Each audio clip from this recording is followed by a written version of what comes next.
Welcome everyone to today's webinar. Our Fast Facts webinar today is titled What's on Your Dashboard?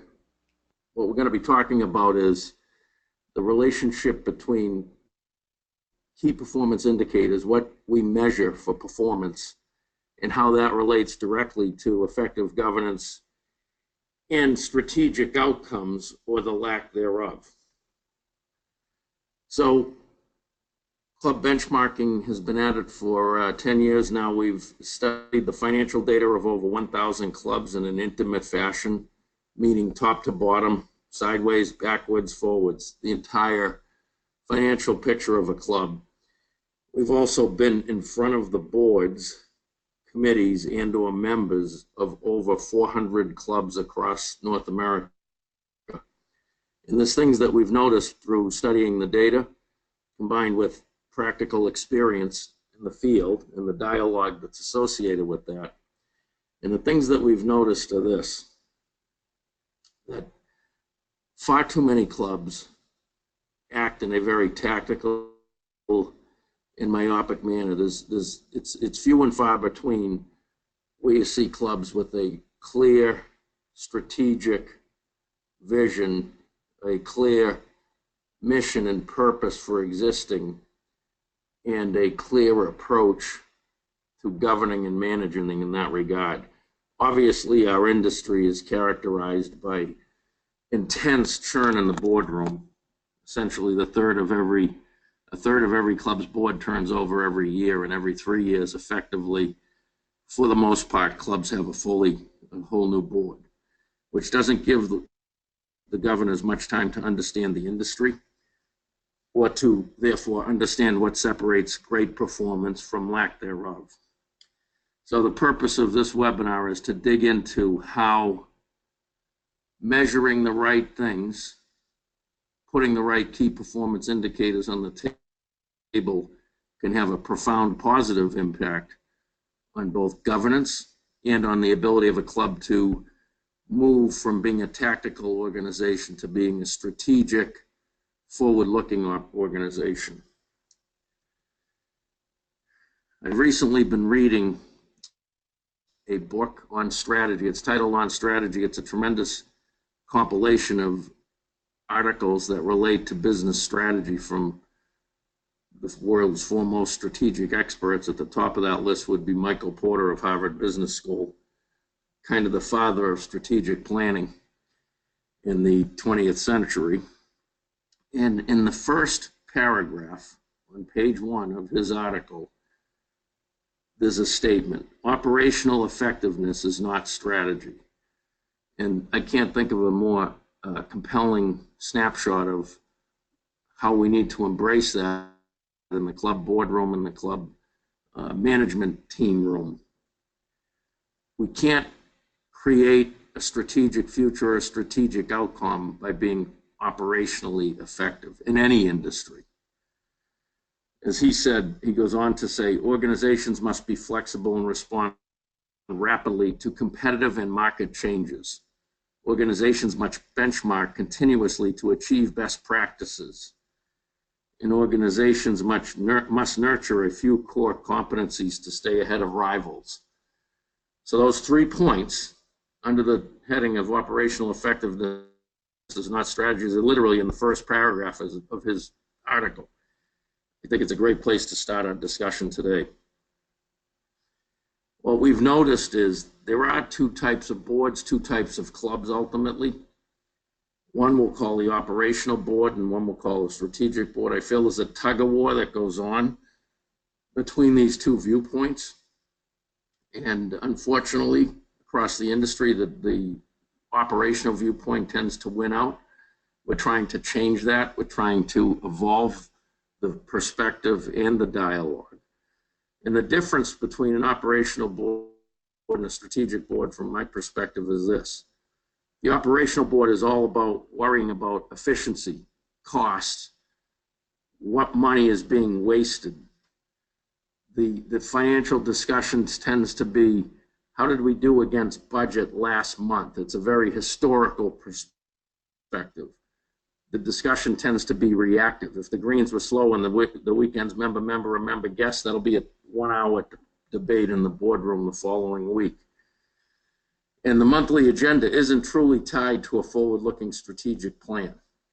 Whereas the strategic club, the strategic approach to governance, it's a forward-looking view. It's always about putting a stake in the ground 3, 4, 5 years hence, making it very clear where the club will be in 3, 4, or 5 years, making it very clear where capital investment will occur and why, and how that capital investment will help to grow the club, help the club to be more relevant in today's marketplace, help the club to be better able to attract and retain members, which is obviously the lifeblood of any club.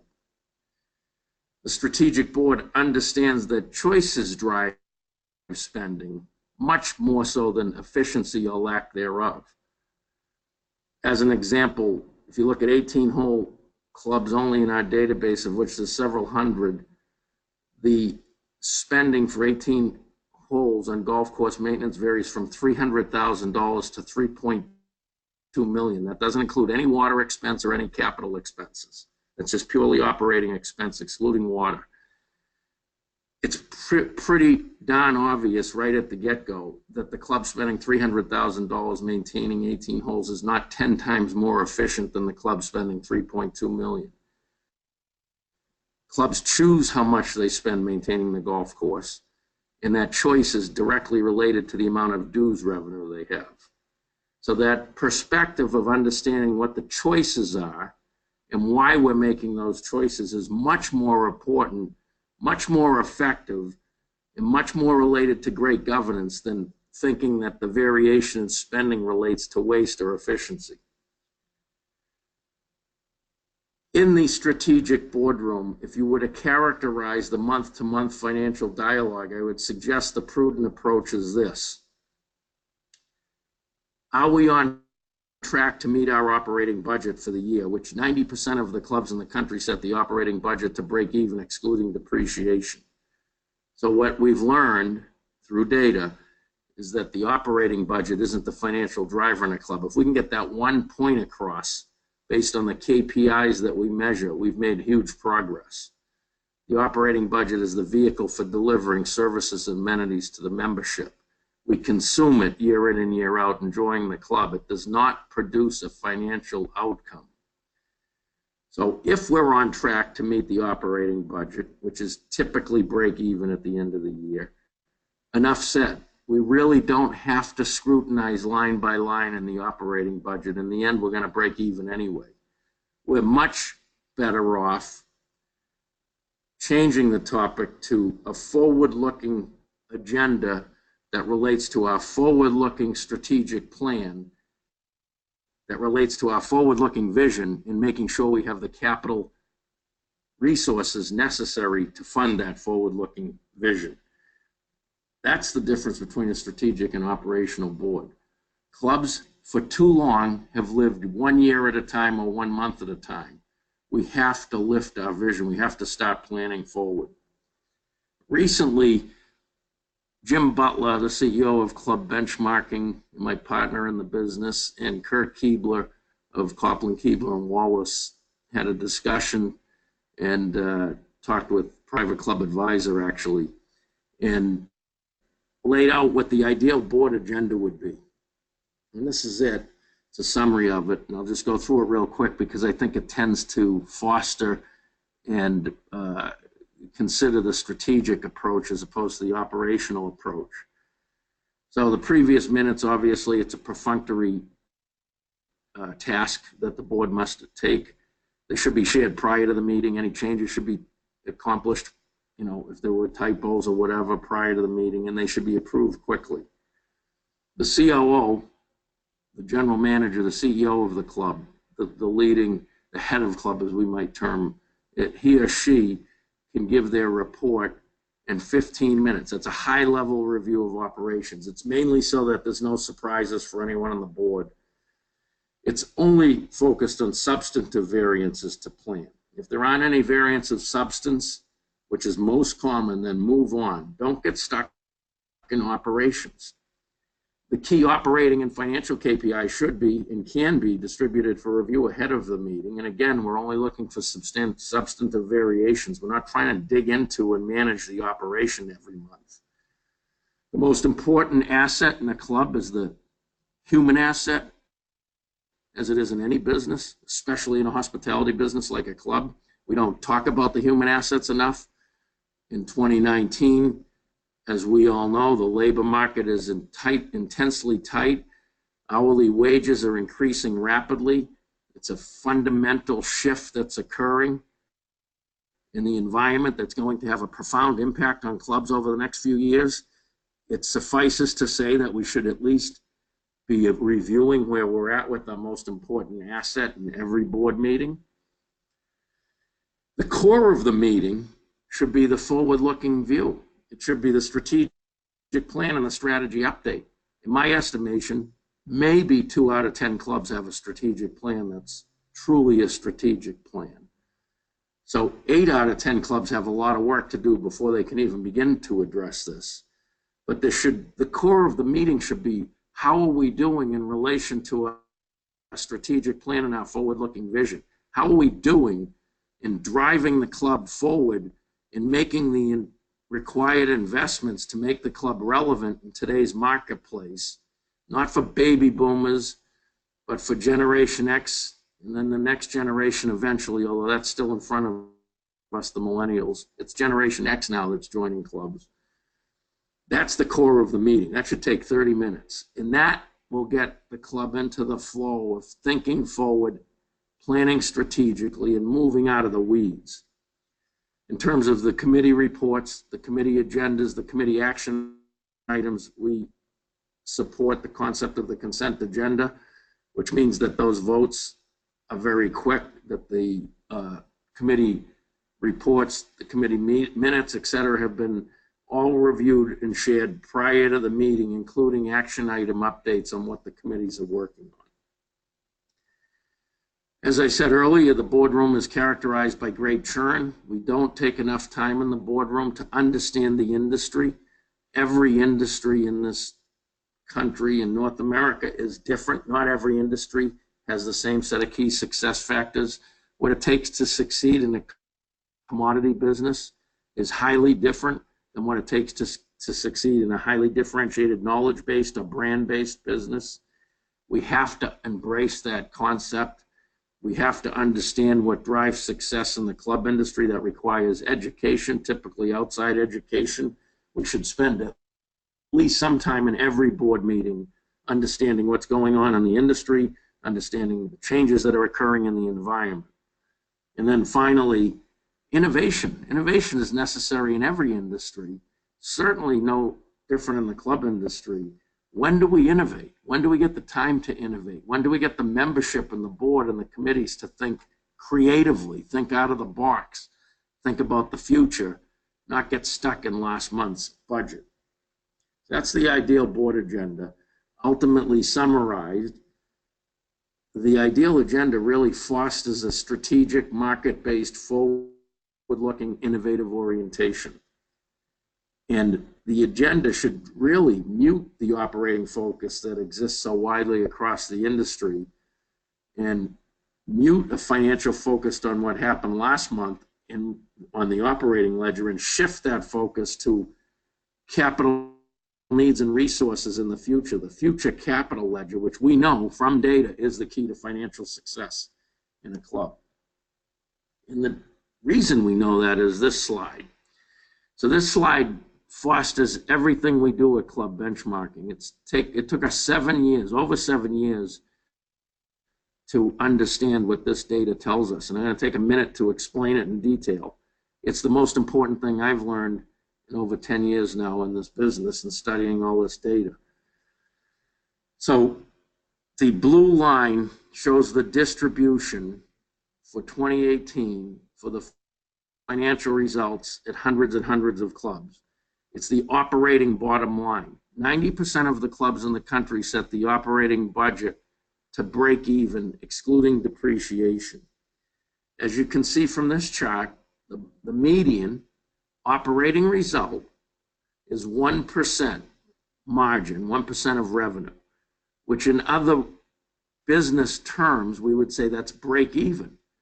At club benchmarking, we certainly say that clubs that are between -4 and +4% in terms of their operating margin are essentially hovering around break even. That characterizes just about 70% of the clubs in the country. Those clubs operate at break even. And the point is this: if it's break even, it's not a financial driver by definition. There is no financial outcome, or the financial outcome is minimal or de minimis at best. What we've discovered is the operating ledger is the vehicle for delivering services and amenities to the members. We consume the operating ledger in a club, enjoying the club year in and year out. It's the operating money that's used to keep the grass green and short, to keep the food hot and the wine and beer at the temperature they should be. It's to make sure we have a staff that's positively motivated, that's paid fairly in terms of the market, and that's happy to be at the club serving the membership. The operating ledger is not a financial driver. It is literally the vehicle for delivering services and amenities to members. That's a critical perspective. It changed my whole view of the industry. The financial driver over time in a club is capital income and capital investment. So the gold line puts capital income into the same context as the operating result. So at the median, that club had capital income that was equivalent to 13% of its operating revenue.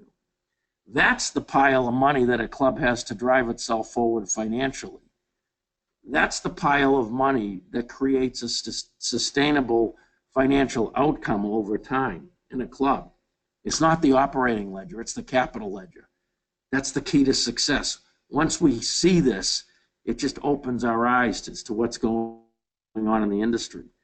If you look at the clubs in the upper quartile, 20% or higher on that gold line, what we refer to as the capital-rich clubs, those are the clubs that have high initiation fees, let's say $40,000 or more. Those are the clubs that can attract members and retain members. And the reason they can is because they have a very compelling value proposition as it manifests on the operating ledger. The clubs in the lower quartile, on the far left, where it shows the capital income is 8% of operating revenue or less, those are the clubs that are struggling in this day and age. Those are the clubs having difficulty retaining and attracting members. Those are the clubs with initiation fees under $5,000 or non-existent. Those are the clubs where the members don't really have a value proposition they can experience. And frankly, those are the clubs, I've been in them, that are the ones that are focused on the operating ledger. So they don't look at the operating ledger as a value proposition, they look at it as a place to cut. Well, you can't cut your way to success in the hospitality industry. It's not the industry that works in, it's not a commodity business. We have to invest in, evolve, and embrace the value proposition and understand what the heck it is. We believe that a club needs to generate, at minimum, capital income equivalent to at least 15% of its operating revenue, which, as you can see here, about 2/3 of the clubs in the industry aren't doing. That's not a great sign.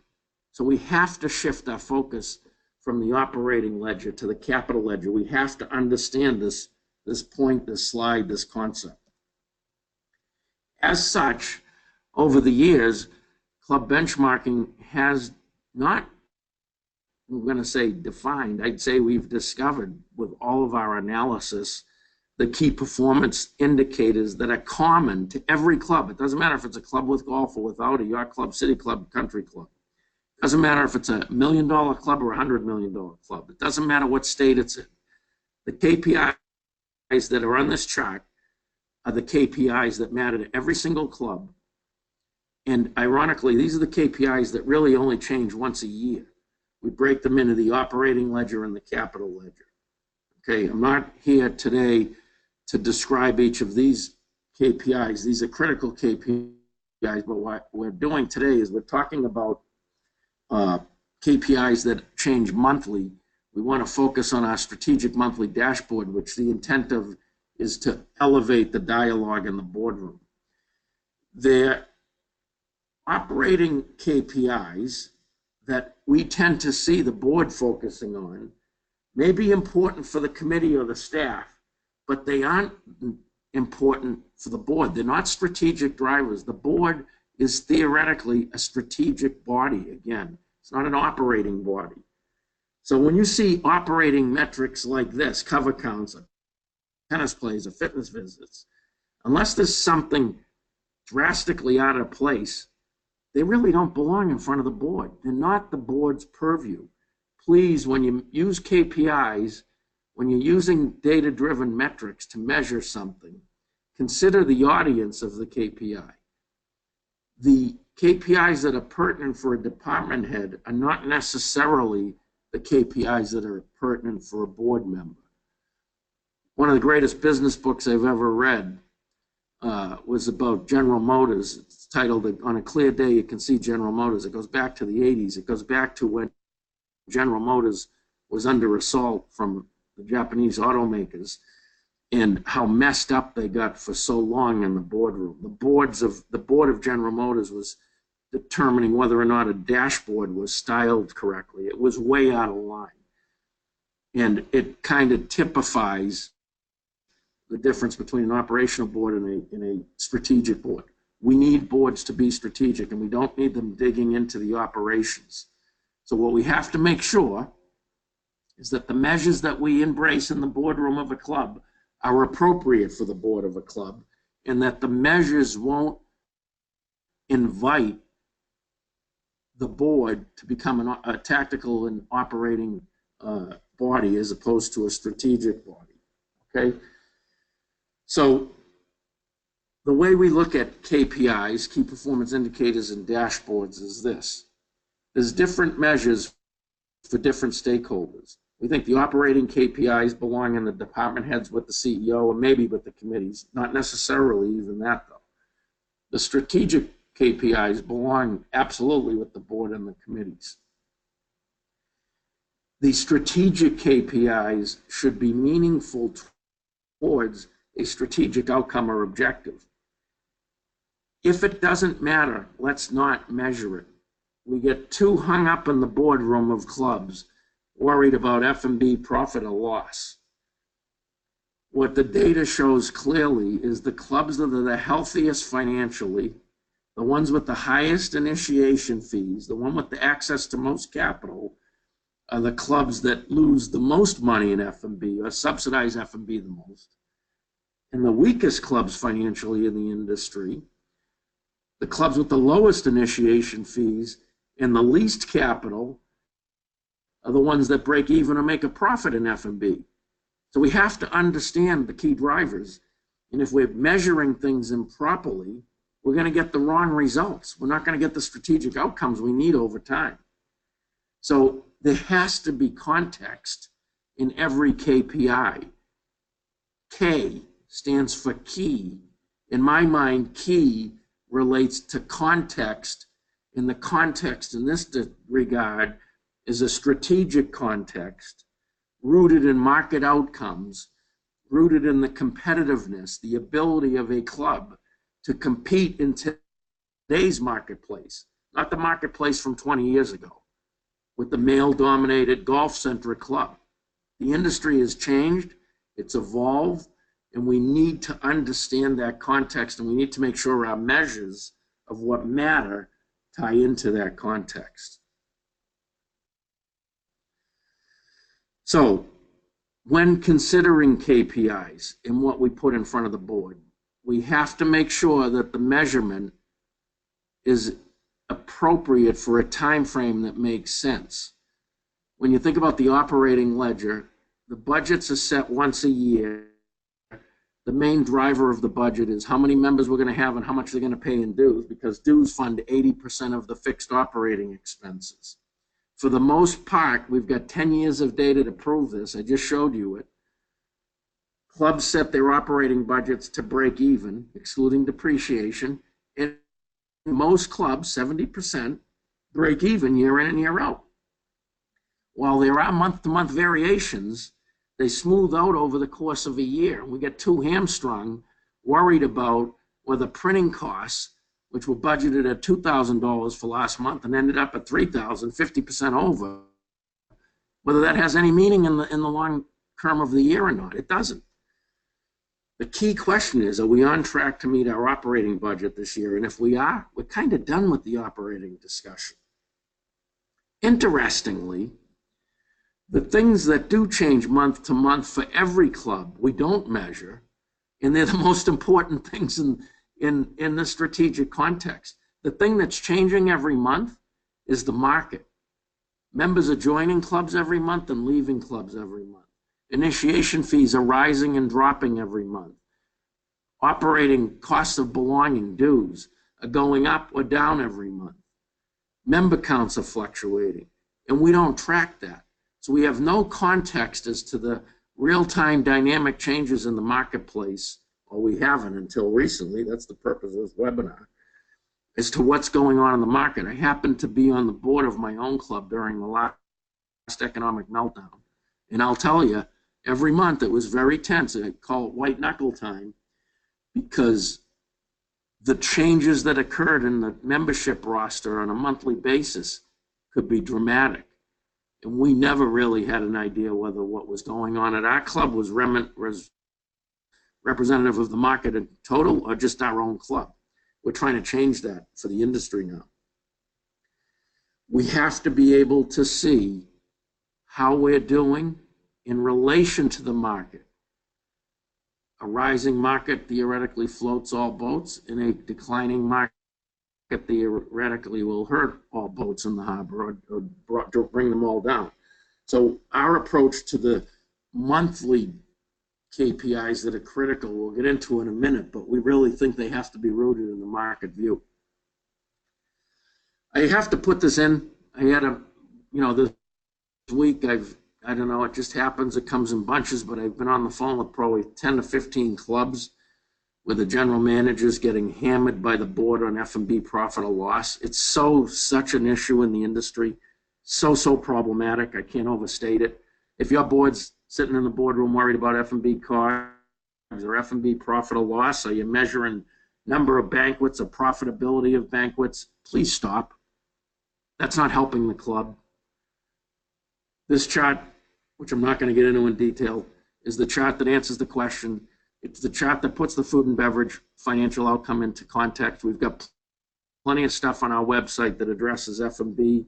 I just want to make sure that we're not getting hung up in the boardroom worried about F&B profit or loss. It's such a problem in the industry, and it takes up the time that's necessary to understand how we're doing in the marketplace, which is so critical. So I'd like to introduce everyone to a free service that Club Benchmarking is now offering the industry. We have well over 100 clubs participating now. Consider this the broad rollout to the industry. The reason we call it the Strategic Monthly Dashboard is because it took us 2 years to develop these metrics. These are strategic drivers. These are the metrics that we need to understand and be cognizant of.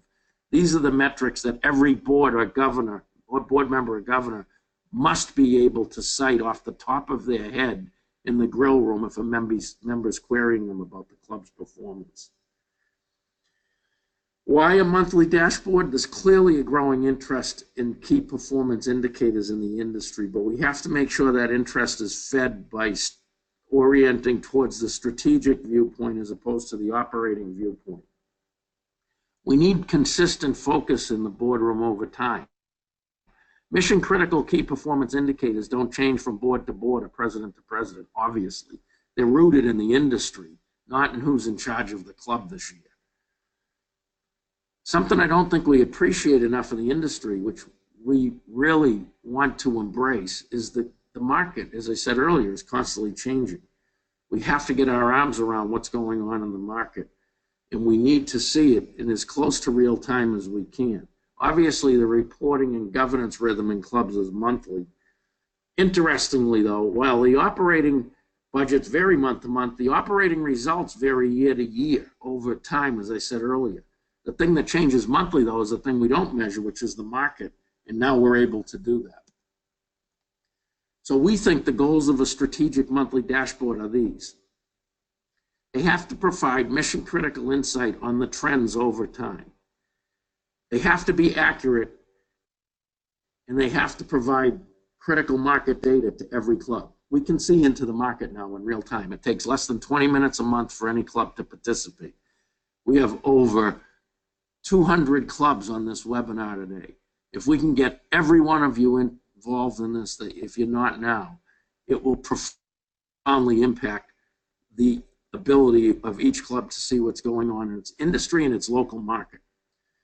We need the monthly dashboard to foster the strategic focus in the boardroom. I've said enough about that. And in the senior staff meeting room. We need to elevate the dialogue. The industry is screaming for the elevation of dialogue. We need to understand every club's competitive position in the marketplace. We don't talk about this enough in the club boardroom. What's our value proposition? How do we evolve it? How does it stand up against the competition? How does it stand up against alternative sources of entertainment? Obviously, clubs are fighting over discretionary spending in terms of entertainment and leisure. There's so many opportunities now besides private clubs. Lifetime Fitness, vacations, the vast explosion of different types of restaurants. The food scene in every city in this country has changed dramatically in the last 10 years. Wine societies, wine auctions, wine dinners. It goes on and on and on. So the clubs are competing not only against the club down the street, they're competing against alternative sources of entertainment and leisure for that discretionary dollar. So this concept of relevance, which we talk of, is so important. And we have to determine if our club is truly relevant in our market. And of course, the whole point of having a dashboard or having key performance indicators is to make sure we make better strategic decisions in the boardroom. The staff needs operating data to make sure they make better operating decisions. But unless something's gone off the rails in a dramatic manner, that's not the purview of the board. The board's purview is the strategic view, the value proposition, and the relevance of the value proposition in their market. When we came up with these metrics that we call a strategic monthly dashboard, we had certain criteria that the KPIs had to meet. We believe that the KPI must be mission critical to every club, regardless of where it is, what type of club it is, how large it is, or how nice it is. So each KPI, when I show you the dashboard in a minute, every KPI in this dashboard matters to every type of club, regardless of where it's located. The trend, month to month and year over year, must be pertinent to every club's monthly meeting process. What could be more pertinent if you have a strategic orientation than how the market's doing and how we're doing in the market? Is there anything more pertinent? I don't think so. So this is critical, mission critical information. We must see how the club is positioned in the market over time, both in its local market and relative to the industry at large. Ideally, and I think we've achieved it, the KPIs will isolate market influences, whether the market's shrinking or increasing, from the club's own decisions. Think of alpha versus beta in the stock market. Everyone's searching for alpha, meaning we're doing better than the market. So we need to know that we're making decisions in our club that allow us to separate essentially from the market and do better than the market because we've got a value proposition that's superior to the norm, if you will, the norm. And that takes back to the ideal board agenda. Obviously, that takes innovation and being able to think out of the box. And the key to this is if the data is to be gathered monthly, one of the criteria we had established is every club must be able to provide the data that's requested in less than 20 minutes. So every club that's participating, the over 100 clubs we have told us they can give us this data in less than 20 minutes. So here's the strategic monthly dashboard. This is the data that's gathered. It's not every metric that we can spit back, because a lot of these metrics can combine to create new metrics or new ratios or new indexes that are very powerful. This is just the data that's collected. It's all about the membership. That's the core to success in a club. How's our member count faring over time? How are the number of members entering or exiting, increasing or decreasing? How many members are on the wait list or the sell list? What's the total cost of belonging accurately and completely? So we're going into detail. We gather every one of these data points, and we can measure the total cost of belonging, and we can dig into what drives the cost of belonging in any one club or across the industry. And of course, the initiation fee. I can't think of a better marker for the value proposition of a club than the initiation fee. The initiation fee, to our mind, literally represents the measure of the intersection of supply and demand for a club. If you're in a club, in a country club that has golf, where the initiation fee is $7,500 or less, we should be asking all sorts of questions. Based on our data, 25% of the clubs on this call have that situation now. We tend to believe it's our market or our local area. I don't buy that proposition personally. I think once we recognize that our initiation fee is low, the next question is why, and inevitably the answer to that question is because there's something wrong with our value proposition. That's a topic for another day, but we need to understand that for success in clubs over time, the initiation fee should be rising constantly and consistently, because inflation is rising constantly and consistently. And if the initiation fee is out of whack, it means our value proposition is out of whack. On the financial side, we capture very high-level metrics. We do want to know what the trends of these metrics are month to month and year to year. Same month this year versus same month last year. But we don't need to go into details in the weeds. We can look at it in aggregate and get a very high-level strategic view of how we're doing financially and how we're doing in relation to the market. So we gather this data, we organize it into 4 reports, and I'd like to take you through each report now. And we think each of these reports is mission critical and will foster a strategic orientation in the boardroom. That's the whole purpose of this. So the first one's the membership report. In this report, in the upper left corner, we see total member count. There's 3 measures that we make. We make our club, our local peer group, whatever peer group we believe we compete in. Ideally, we have 10 clubs in the peer group. We can live with 6 or more. And then the industry at large. So in this case, this is obviously a large club. It has 2,000 members, and in the peer group, there's 9,400 members. And this particular club has a market share in its peer group of 22% of the overall peer group. How's that for insight? Who's ever heard of market share being used in a club? Well, it should be used in a club. It's no different than any business. If we're competing in a local market, we should know what our market share is. That's powerful data. And we can see that the average membership count is 623. And that's across all clubs. I'll get into this in a minute. There's some really important information in that regard as to how we characterize the industry. I'm not going to read every metric on this chart, but we can see the key ones. Year-over-year change in member count. This club had a 1.7% increase. The peer group had a 2.3% increase. We can see off to the right what percent of clubs in the industry have a wait list and what percent have a sell list. And we can see the year-over-year changes across the industry in terms of member count. The median is a 1.5% increase. So that's the membership report. The cost of belonging report is really, really powerful. It shows the total cost of belonging at our club, the total cost of belonging at the average club in our peer group, and the total cost of belonging at the average club in the industry.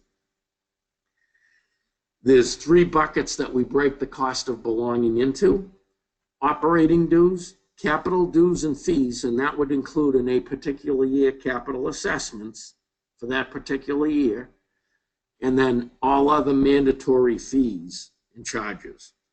So that's the total cost of belonging. All other mandatory fees and charges could include if the club has an annual minimum spend requirement, or if it has a locker fee, or if it has a level service fee, etc. Those would be other mandatory fees and charges. And we can measure the cost of belonging in the peer group and across the industry, and we can see how it changes month to month. Now, you're not going to see dramatic changes month to month, but every single month, certainly you won't see them in your own club, but every single month, clubs in the peer group and or the industry are changing their cost of belonging. So when you look at the trend over a 12-month period, you can start to see what the changes in the cost of belonging are over time. And of course, after a couple of years of gathering this data, we'll be able to see it in a great historical context. We also track in the cost of belonging report the initiation fee. So we track the initiation fee in our club and the peer group we're in, and also in the industry at large. And we can see the changes you can see here across the industry and in the peer group. So we know in real time whether initiation fees are increasing, decreasing, or how our initiation fee relates to our competitors in the local market or the industry at large. And as I said earlier, that initiation fee yields great insight into our value proposition.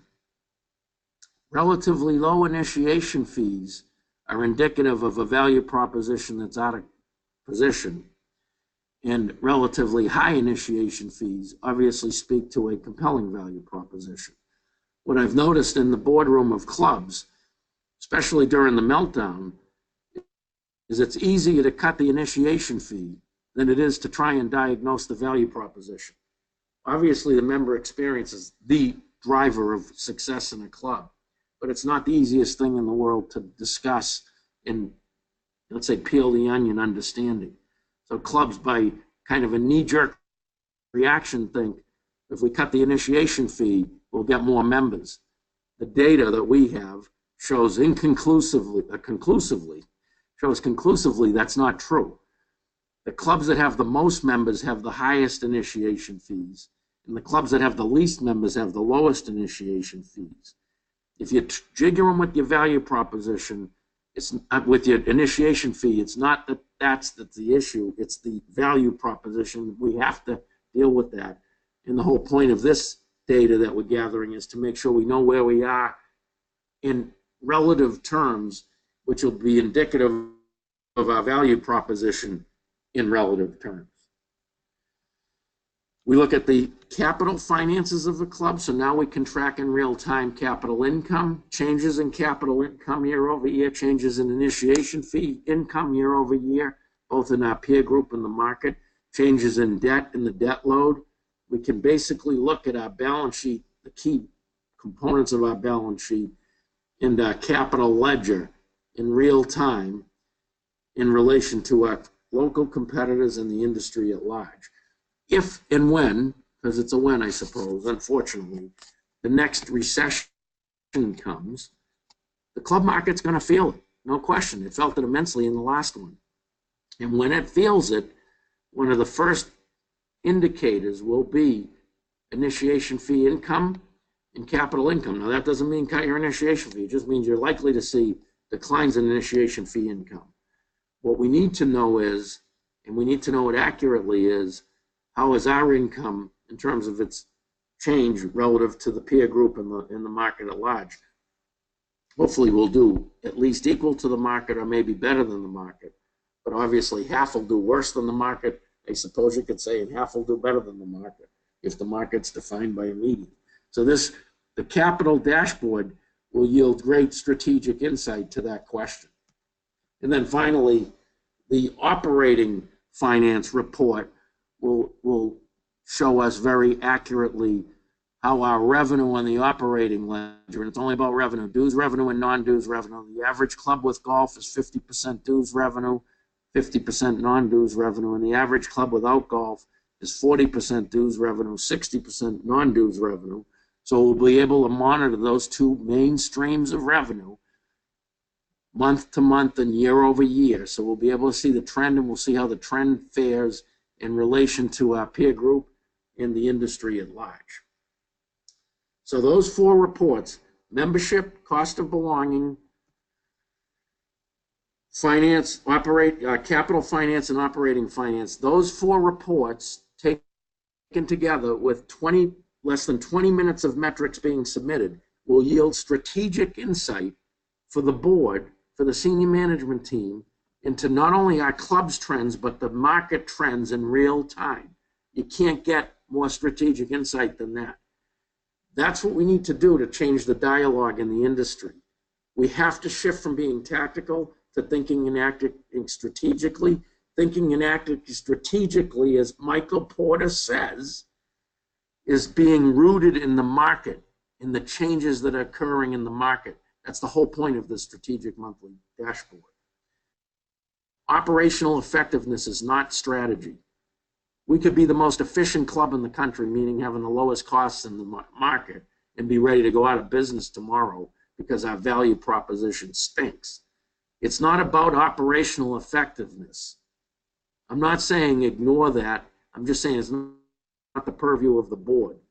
Effective governance and strategic outcomes are related to strategic thinking and understanding the market, not related, as Michael Porter said, to operational effectiveness. The folks on this webinar mostly are managers and financial executives in clubs. I know there's some board members on here as well. Kudos to them. But the manager has to be the expert on this. You have to understand your marketplace. You have to understand it better than your board. You have to participate in this exercise. This strategic monthly dashboard initiative can change the market. It can change the insight we have into our own market, because it doesn't exist otherwise. Please, when you're putting metrics in front of your board, consider the audience. You want to put strategic KPIs in front of the board, not tactical KPIs. Let's not put cover counts and COGS in front of the board. It's not the board's purview. They're not going to manage that. That's the F&B manager's job. The strategic monthly dashboard, we've been working on this for 2.5 years. It's a systematic approach to this data. We don't need to be emailing spreadsheets around to managers to ask how much it costs to belong to the club or what's going on with dues, and only asking one question at a time. For 20 minutes a month, you can participate in this approach. We need regional champions, local market champions, to get their peers to participate. Everyone in this industry can participate in a very systematic, standardized approach that will yield great insight into the marketplace in real time. And these insights are rooted in strategic outcomes, which will help you understand how the decisions you're making at your club affect your competitiveness and positioning in the marketplace. So please, when you're thinking key performance indicators, stick with the word key. Key relates to strategy, market, and forward-looking. That's what we need to keep focused on if we're going to drive effective governance and strategic outcomes. There's a process. If you are interested, I hope everyone in this webinar is, please send an email to Chris Davis. His email address is cdaviscdavis@clubbenchmarking.com. He will help you make this work. It's literally 20 minutes or less every month. You can be a champion in your area. We've set this up. We've got well over 100 clubs participating now. We're trying to get it to 200 in the next couple of months. And eventually we'll have 1,000 clubs doing this, and everyone's going to understand how the market's doing. So we have all of the process worked out.